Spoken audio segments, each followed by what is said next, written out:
Halo semuanya, pernah nggak sih kita memperhatikan bahwa setiap orang bisa merespon situasi yang sama dengan cara yang berbeda? Ada yang tenang, ada yang emosional, ada yang santai, dan ada yang sangat serius. Perbedaan tersebut terjadi karena individu memiliki perilaku yang dipengaruhi oleh berbagai faktor. Pada kesempatan kali ini saya akan membahas tentang dasar-dasar perilaku individu. Perilaku individu adalah segala bentuk tindakan, sikap, dan respon seseorang terhadap lingkungan sekitarnya. Setiap orang memiliki perilaku yang berbeda-beda karena dipengaruhi oleh berbagai faktor, baik dari dalam maupun dari luar lingkungan.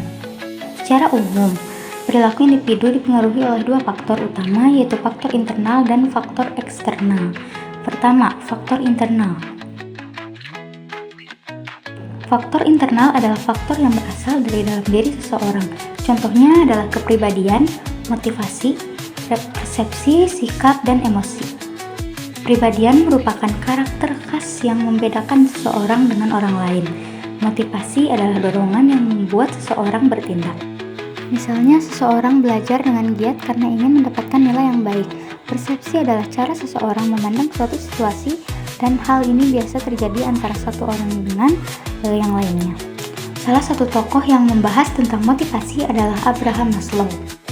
Ia menjelaskan bahwa manusia memiliki tingkatan kebutuhan yang dikenal dengan hierarki kebutuhan. Maslow mulai dari kebutuhan dasar seperti makan dan minum hingga kebutuhan akan penghargaan dan aktualisasi diri. Kebutuhan-kebutuhan inilah yang mendorong seseorang untuk berperilaku tertentu. Kedua, faktor eksternal. Faktor eksternal adalah faktor yang berasal dari luar diri seseorang, seperti keluarga, sekolah, teman sebaya, budaya, dan lingkungan sosial. Lingkungan keluarga adalah tempat pertama seseorang belajar tentang nilai dan norma. Sekolah juga berperan dalam membentuk kedisiplinan dan tanggung jawab.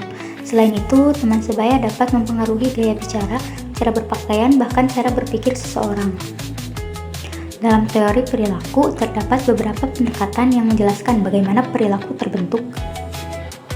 Salah satunya adalah teori behavioristik yang dikemukakan oleh B.F. Skinner.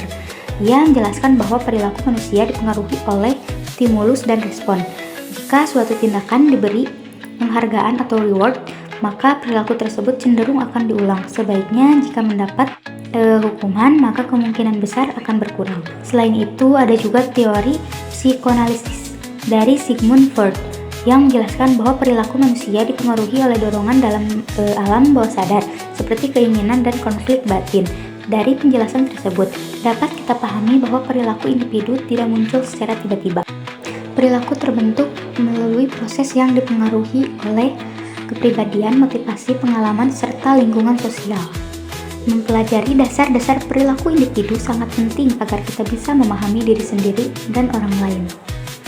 Dengan memahami perilaku, kita dapat berkomunikasi dengan lebih baik, mengurangi konflik, dan membangun hubungan yang lebih harmonis. Sebagai penutup, dapat disimpulkan bahwa perilaku individu adalah hasil dari interaksi antara faktor internal dan eksternal. Dengan memahami hal ini, kita dapat menjadi pribadi yang lebih bijak dalam bersikap dan bertindak dalam kehidupan sehari-hari.